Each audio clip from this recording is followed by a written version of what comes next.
Hello, friends, and welcome to episode number 45 of the Rabe Creations podcast. This is a podcast where we talk about crochet and cross-stitch in equal measure because they are my passions. I am coming to you, as always, from my home here in Calgary, Alberta, Canada, where I live with my husband, Barry, and my beautiful, wonderful, rescued Rottweiler named Grace. How's everybody been? So it's been a week since I last sat down and recorded a podcast. Not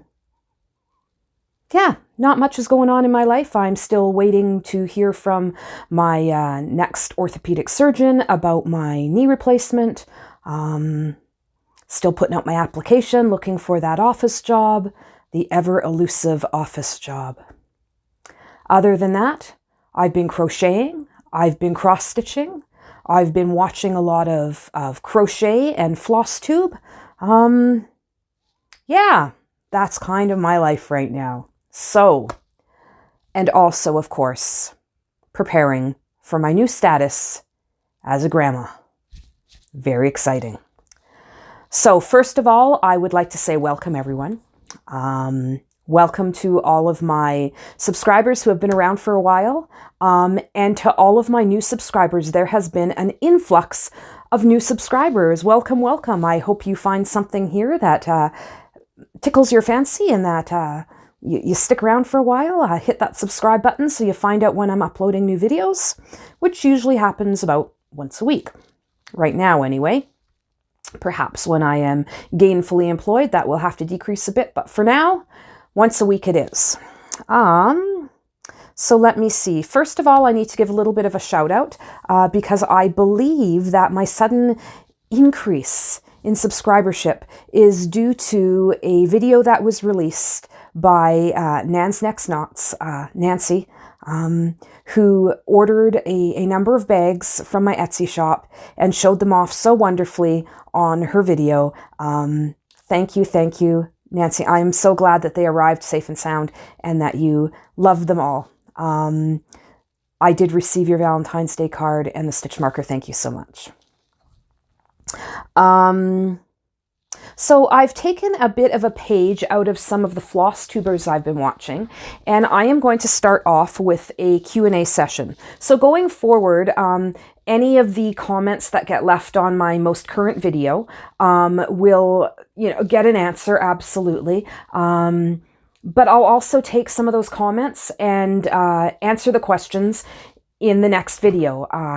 I am one of those odd people who tend to read through other people's comment sections on their videos, but I'm not sure that everybody does that. So I figure if one person is thinking of a question, then perhaps other people would like an answer to that question as well. So I'm just going to turn those questions into part of my content, and we can start out today with a little bit of Q&A. So Dee asked, wool-like yarn. I have been using some of the wool-like yarn in a cowl that I will show you in a moment, and she was asking if it would be appropriate for socks.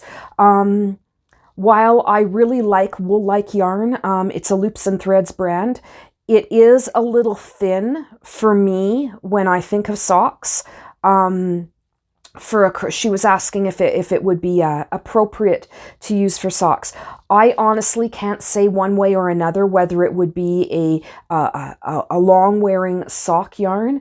I personally think, from my experience with crochet, that it wouldn't stand up to the wear and tear. I think it's a little too thin, a little too fine. I could be completely wrong, but I find that the crochet sock stitches tend to be a little bit looser to begin with than what I've seen that comes out of knit. Now, I'm not a knitter, but I do have some knit socks. And I don't think that as a crochet sock that the wool-like yarn is quite thick enough, quite the right texture for crochet socks. If anyone else has experience with that and potentially different experience, please by all means comment in the comment box below and we will keep this conversation going. Amy asked if I've been watching Flosstube, what house I was in the School of Magical Stitches, and if I am enjoying the books that go along with that. So Flosstube, yes, I watch many Flosstubers. Some of my favorites would include 911 Stitcher. She's one of the first ones I found. I love Amy Loves Toads. I really like Michelle Bendy Stitchy. Oh my goodness. The 2 Martini Stitcher. Oh, there's just so many of them and I'm forgetting them all. Kansas City Girl in Colorado World. Long Dog Stitcher. Stitching in the Bluegrass. There's just so many of them. I could, you know, create a whole list. But I probably shouldn't, because that would show just how much time I spend every day with YouTube playing in the background. What house am I in Magical Stitches? Well, last year we were doing, it was all focused on Harry Potter, and I was, of course, a Ravenclaw. But this year it's a Disney focus, and I am in the Wilderness Lodge. And she asked if I was enjoying the books that go along with that, and I will admit that I haven't even touched the books. I'm a voracious reader. I read every night. I believe I am on my 9th book for February. I read very quickly, but I am adamant that I read what I want. I don't like being told what to read. That I did enough of that in school, and I allow myself now to read completely for pleasure. The books for this year in the School of Magical Stitches were very much along that young adult stream, and although I read some young adult, not this type of book that they had, they just didn't interest me. So long story long, no, I am not reading the books. I'm just using the stitching prompts to help keep my stitching on track, and yeah. And then finally, I had a question from Penny, who is a new subscriber. Hi, Penny. She was asking how long it takes for me to stitch in cross stitch. I had said at one point that I had put in like 154 stitches on a project, and she was wondering how long that takes.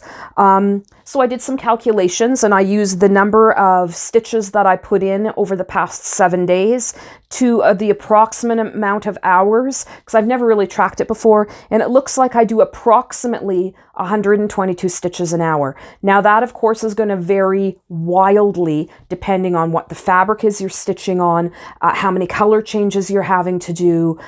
Lots of things will contribute to changing the amount of stitches you do per hour, but I figured with the variety of projects that I worked on last week and the number of hours approximately that I spent, I could give a good average of about 102 stitches an hour. 122, oh my goodness, words.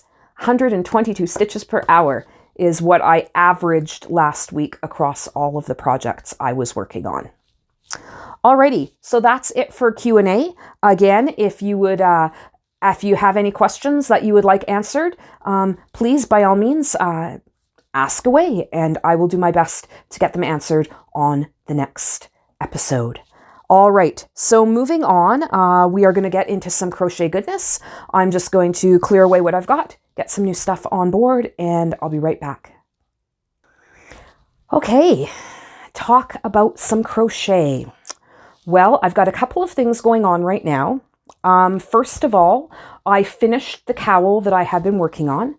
So those of you who have been watching for a while will recognize this cowl. It is made completely out of wool-like yarn by Loops and Threads, which is a very light fingering lace weight yarn. I used 3 different colors, so a gray, a sort of brick red, and a beige color. These colors will definitely correspond with the colors that I plan to do for my markets this fall. The pattern that I used is my own pattern. It is called the Nanton Cowl, and it is available either through Etsy or as a download on Ravelry. Yeah, so here it is. It is worked in a few different stripes. Now this cowl, I did some color controlling of the stripes. I have made the cowl using just scraps, attached together and just allowed the stripes to happen as they did. But this time I purposefully at the end of each stitch section changed the color. So the ends, obviously the rib, the 2x1 rib is in gray. The extended crochet sections, are extended single crochet, are all done in the red.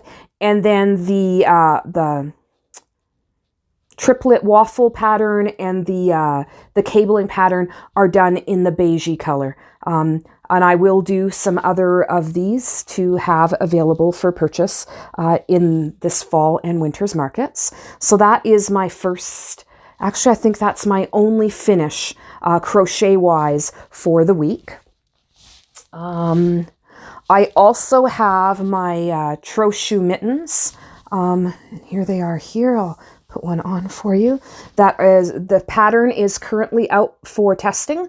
It is out with the testers, and so far I've been getting some good responses from my testers. A couple of changes will be happening to the pattern as it is right now. Well, not necessarily changes, but additions to some hints and tips. And yeah, other than that, I am looking at February 24th as the release date for this pattern. So stay tuned for that. That's the Crochet mitten that is coming up. My experiment with Tunisian crochet is well underway. This is the second panel of my pillow that I'm doing. And as you can see, I did get quite a bit done. I've got another, we'll say, 2 inches to go, and then the second panel will be done. At that point, I will do the cross stitch motif on it, attach the 2 panels together around the pillow form, and do a crochet border. So that should be at least into the cross stitch portion of this project by next week. I am finding that Tunisian crochet hurts my hands. I don't know whether, and I'm suspecting it's because of the way I hold the hook. It's a different hand motion than traditional crochet, or my traditional crochet. And I do get hand fatigued from it on a fairly regular basis. And I've gotten the feedback from others that they experience this as well. So I think it's not just a me phenomena, but it sort of happens. So for that reason, I can only work on this project a little at a time. I put a couple of rows in a day, 1 or 2 rows a day, usually after I've eaten my breakfast and before I get on with my day. So it is taking longer to get through than I would have hoped, but you know, I haven't given up and I am going to press on and get the pillow finished. So finally, we move into some crochet plans. What is on the agenda? What is coming up? Well, as you all know, and you're going to hear it a million times, I'm going to have a grandbaby soon. So I have started looking for patterns and projects that I can do. Now, hopefully, we will find out whether we are expecting a girl or a boy later on this month. The next ultrasound is on the 21st, and our fingers are crossed that we will be able to tell at that point what the gender is. So I can make a few more gender-specific things. But until then, it's gender-neutral projects. So the next thing that I have thought to make for the baby is coming out of the book Crochet at Play by Goldin. It's a great little book, well worth the investment. And the project that I am going to be starting is this cardigan here. It is called the Cable Yoke Cardigan. And I'm actually even going to do it in a gray. So it does call for a DK weight yarn, which is great because I have some. So I'm going to be doing this cardigan. Now it calls for a Sirdar Snuggly Baby Bamboo DK. I, of course, don't have any of that. And I don't want to order yarn for this when I have such an extensive yarn stash as it is. So I went into my yarn stash and I found this beautiful colorway by Stranded Dyeworks. So that's Amy at Stranded Dyeworks. If you haven't ever checked her out, oh my goodness, you really need to. She's not a crocheter, she's a knitter, and a fabulous hand dyer. She is out of the UK.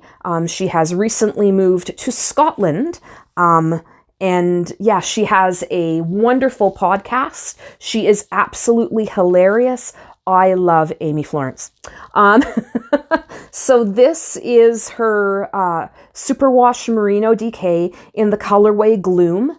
And it is a tonal gray, and I think it's going to be perfect for this baby sweater. Now it is wool, but I don't have a problem using wool for babies. It is nice and soft. It's not like the real rustic, we'll call it wools. It is a nice soft merino, and it's superwash. So although it will not necessarily be an everyday wear piece or an everyday wash piece, there will be, you have to look after it just a little bit, but I think it's going to be absolutely gorgeous. So stay tuned for progress on the little gray cardigan. All right, and that brings me to the end of the crochet plans for the week coming up. So if you give me 2 seconds, I'm going to pull together all my cross stitch from the past week and share that with you next. But if you're a crocheter, don't go anywhere yet, because at the end of the video, there's always a little bit of a surprise going on there. So if you're not into the cross stitch, skip to the end, but make sure you come back and watch the end of the video. All right, I will be right back. All right, it is time for some cross stitch talk. Flosstube stuff. Soda water with a little bit of lime. Awesome stuff. So from a cross stitch perspective, oh my goodness, there go my lights. I have a few interesting things to show you today. I have some finishes. I have a finish and I have a full finish. Holy cow, I know, crazy, right? So let's start out with the finish, because there's a little bit of a backstory that goes to this. We all have, well, not we all, I'm assuming that the majority of us have UFOs, unfinished objects, baskets of shame, boxes of shame, things that are half done and tucked away, things that are almost completed and tucked away. For whatever reason, we lose interest, we lose steam, and some of these projects get forgotten. And this is one of those projects. So I was heavily into cross stitch in the early 90s. My boys were really little.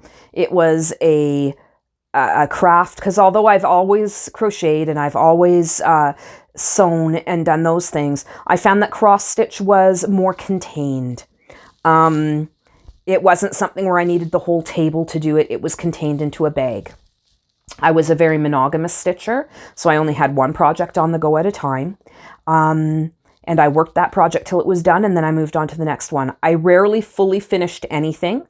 I was as much a process stitcher as I am a process crocheter, which allows me to be able to sell pieces because I'm not terribly attached to the final piece.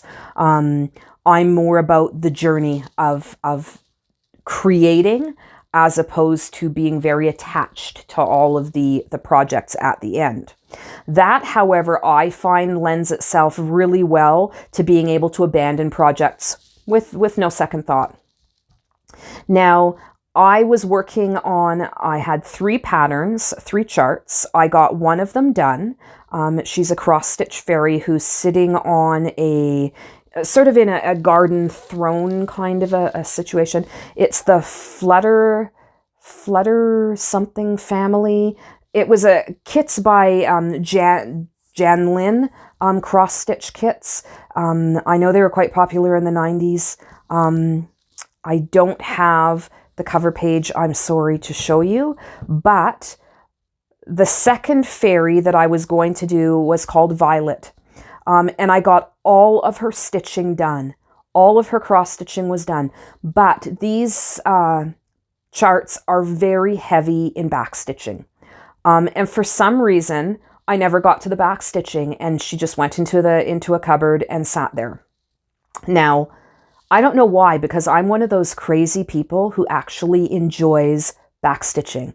I love how backstitching will bring a chart to life. It's amazing. So all of those European and a lot of the Russian designers right now are very into the backstitched look, and I love it. I can really get into some serious backstitching. So I pulled out the fairy named Violet and I finished her, and I got all of her backstitching done, and even got some rather sketchy, I admit, sketchy French knots. I am not good at French knots. I've in the past always substituted seed beads for my French knots, but I am challenging myself to do them so that I get better at them. So please do not look too closely at the French knots in this piece because they're sketchy. But here she is. She is finished. So she has a basket at her feet with some hearts and a little teddy bear. And as you can see, she is backstitch heavy. There is lots of backstitching in her and lots of French knots in her wings. Again, please don't look too carefully at those French knots.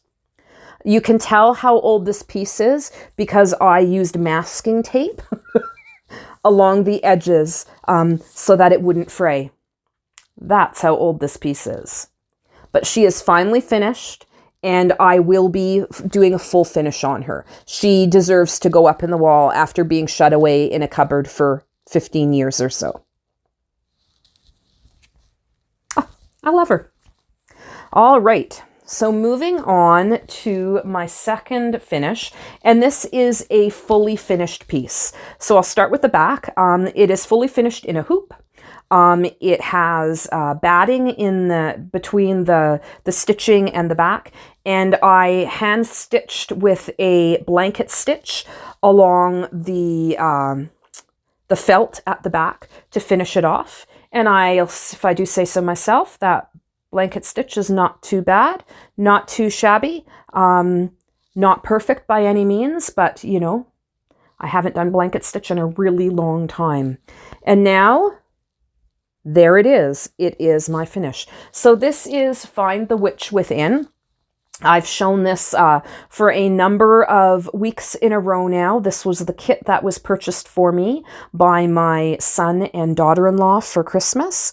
It is a kit by Junebug and Darlin, and everything you see here was included in the kit. The floss, the black Aida, the felt, the batting. The only thing not included was the little piece of twine that I'm using to hang it on my wall, because yes, it has pride of place in my craft room.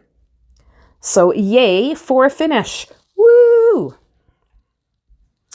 Now on to my works in progress for cross stitch. And let me see here, referring to my notes. So first of all, those of you who have watched before will recognize the crow. It is a Stony Knob Farms Heirlooms chart. I purchased it off Etsy. They have lots of amazing charts, some real vintagey looking ones that look like they've taken old advertising labels and converted them to cross stitch, which is just amazing. Those may be on my to-do list. So this is a full coverage piece, and its finished size is 224 by 168 stitches. So it's not huge, but you know, it's full coverage, so it's still pretty intense. And this is where I've gotten to. I put 383 stitches into the crow this week. At the very top here, you can see over here, I'm moving on to the second page. So I'm definitely not doing parking with this. I find that the blocks of color, I don't need to park. I do have to go back and get some confetti done. As you can tell, confetti is not my favorite. And I'm also finding that by using this piece to satisfy assignment requirements in the School of Magical Stitches, I tend to go to the blocks of color so that I can get my stitch count up. So I do have to spend some time perhaps this weekend going back into the corners and doing some of that confetti. But I am starting to move into the second page, and the second page will have the crow in it. So kind of excited to see the crow start to form. All right, and moving on, we have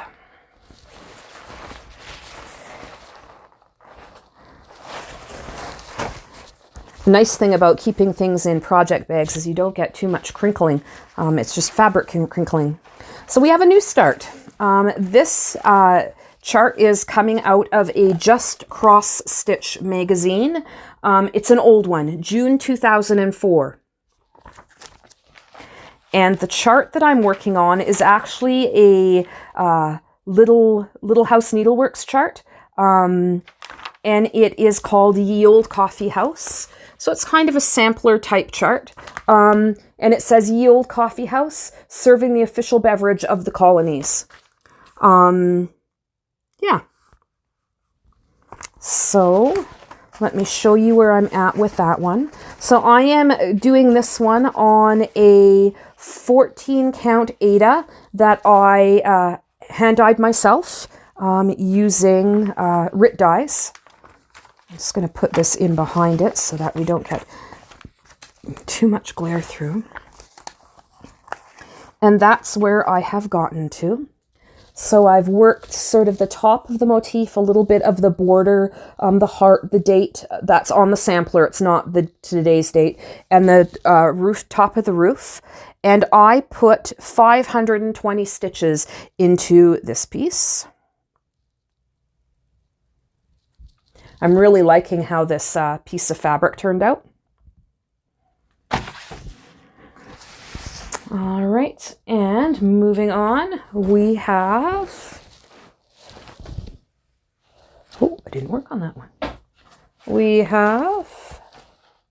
I didn't work on that one either. I'm on the wrong side of my chair. Oh my goodness, I apologize. Professional podcast going on here. All right, we have another new start. So this chart is coming out of Cross Stitch Crazy, which is a UK publication. And it is the January 2019 issue number 250.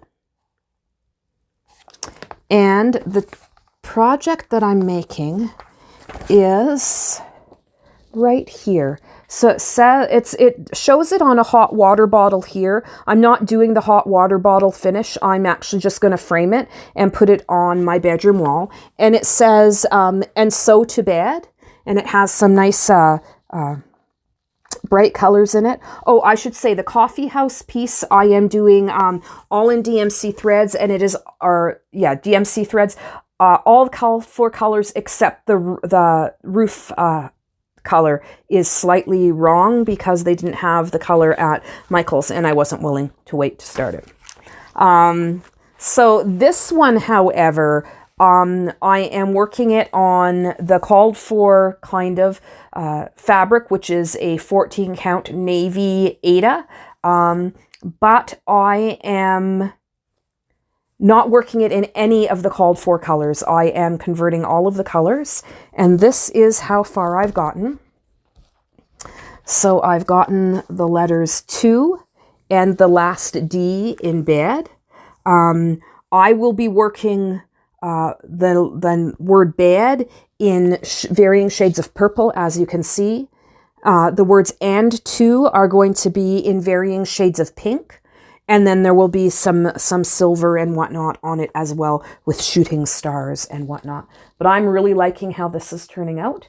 I like the different shades of purple. There's 3 shades of purple going on here, 2 shades of gray there. I'm not sure how much you can see the color variance, but I'm quite pleased with this one.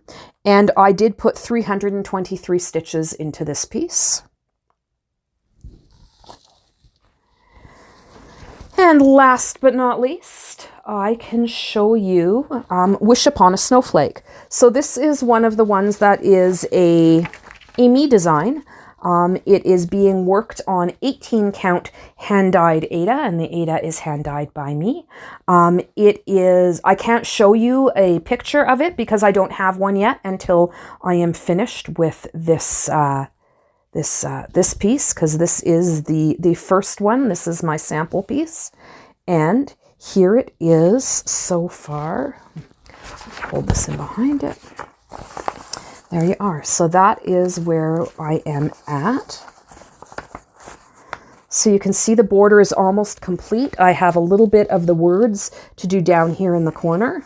I have a few of the snowflakes done, and I have started on a heart that you can see here. The heart is done in a DMC Light Effects thread, so it's a metallic thread, it's sparkly, and there will be a crow perched on that heart because the Rabe Creations needs to have a crow.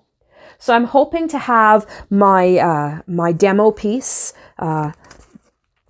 completely finished and ready to go so that I can do the photography and whatnot. And I'm hoping to be able to release this cross stitch pattern on March 1st.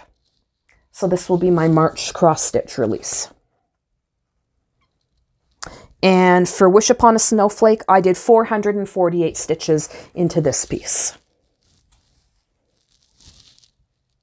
All right, so that is it for the cross stitch catch up for the week. I will be right back with a quick Etsy shop update, just one little thing I want to show you, and then we'll get into giveaways at the end. One moment. All right, I'm back for my Etsy shop update. Not too much new going on in Etsy this week, but I did finish up another bag that I thought I would show you. The tote bags will be going up on Etsy this weekend. So this is the newest tote bag. Now I am making these specifically with stitchers in mind. They are a tote bag style. I showed one last week as well. Does have a pocket here in the front. Pocket is lined. The bag is lined. It is interfaced with a medium weight interfacing, so it's not really stiff like a bag made with quilt batting, but it does have some structure to it. Has my little tag at the end. And the best thing about this fabric is the moons glow in the dark. It does say greetings from Mars and apply now for a career in space. Greetings from outer space. So very much a sort of space themed. I really like these little motifs, but all of these little moons, they do glow in the dark. Very cool. I love this fabric. And as I said, the tote bag style will be going up on my Etsy shop this weekend, as well as another couple, hopefully, bags. Hopefully I'll get them up this weekend. I don't do set days for Etsy shop updates. I don't know, maybe that's a bad thing.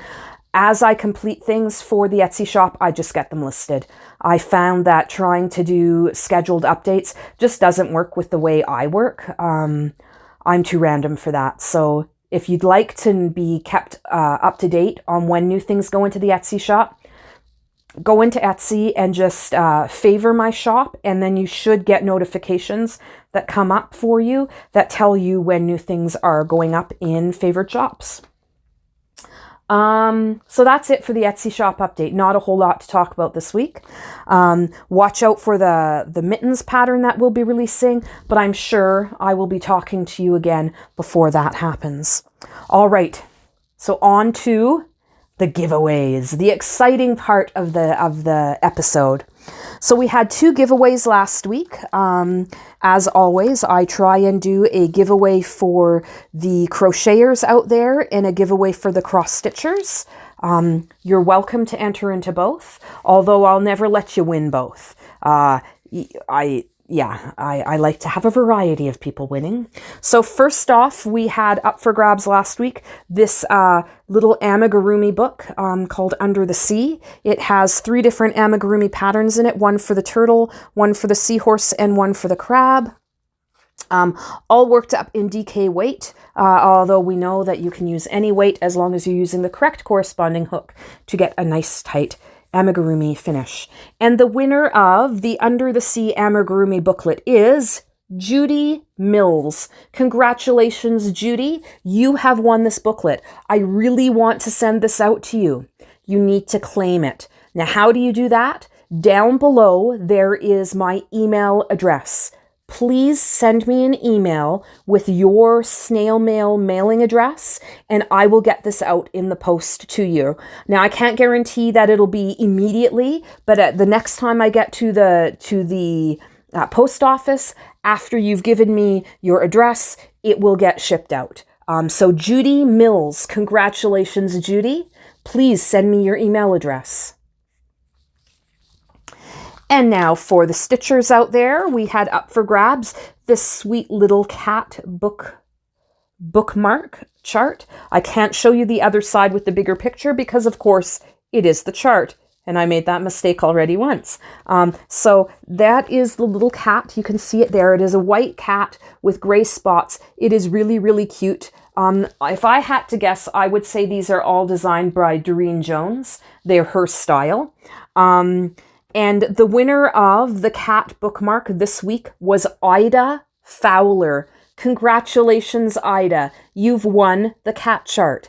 Again, just like for Judy Mills, please respond to my email address below and send me your mailing address so I can get these out in the mail to you. Congratulations, Ida. Thank you for watching. Thank you for commenting. So, today's giveaways. What am I going to give away this week?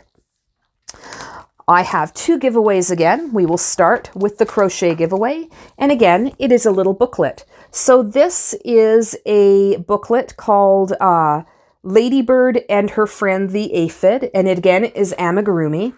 Now, I actually have the full book for this amigurumi. It's got a whole bunch of bugs and butterflies that you hook them up all the way from a cocoon into a full-on butterfly.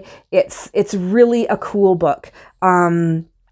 I will show it to you next week if I remember when I do the giveaways. But this little booklet is sort of a sneak peek about what that book would be about. And in it is the pattern to do both. Here, show them. I'm really good on the back here, on the front, back and front. Ladybird, so the ladybird beetle. Some of us call them ladybugs. It would be a ladybird in the UK. And aphids. Yes, you can crochet aphids. So it's Ladybird and Her Friend the Aphid. And that comes with all of the directions to do both. So if you are interested in winning this booklet and you'd like to do some amigurumi, let me know that you'd like to stitch the ladybug or ladybird. I'll accept both. And for the next one, for the stitchers out there, we have a little kit. It is a Spring Florals bookmark or card kit. So it comes with 2 options. You can finish it as a bookmark or you can finish it as a card. It comes with everything you would need to do either finish. It comes with the Ada, a needle, all of the flosses that you'll need, a couple of felt embellishments. You can see on the front here that it is embellished with some felt pieces. And it is all contained in here, everything you need. So there's 31 thread lengths, white 14 count Ada. It comes with an envelope. It comes with the aperture card to be able to do it as a card. So everything you would need to stitch up this little kit. And I thought it was quite fitting that it is sort of spring florals with all of the flowers on it. So if you would like to be entered to win the bookmark kit, just in the comments below, write, I'd like to stitch the flowers. So that's, I'd like to stitch the flowers. So when it comes to the giveaways, all you have to do is enter the comment in below. I do use a random comment or a comment search and then a random picker to choose the winners. The winner for these 2 pieces, or the winners for these 2 pieces, will be chosen on the next video, the next released video. So you have until, today is Thursday, February the 13th. and you have until Thursday, February the 20th, when I will film the next video, in order to enter for those. You enter down below by putting in the keywords that I specified. Please do not mention the word giveaway. Please do not mention anything like that, so that these giveaways are actually going to the people who are watching the videos and not to the random bots out there that just look for those words in people's YouTubes. All right, so that's about all I have for you today. As always, be kind to yourself. Take some time to do the things that you love the most. Take some time to be with those you love the most. Be kind to each other. The world has way too much negativity in it as it is. That's one thing I love about the communities that I have become part of here through YouTube, is how positive and uplifting we are. The fact that, you know what, I don't have to moderate my comments is a pretty amazing thing. I have just recently climbed over 500 subscribers. Oh my goodness, what a milestone. So be on the lookout. The last week of February, I am doing a birthday / 500 subscriber giveaway, and it's a big one. So be on the lookout for that video, and that will come out on February 27th. So we've got some big plans coming up. As I said, be kind to yourself, be kind to each other, and we'll see you next week. Bye now.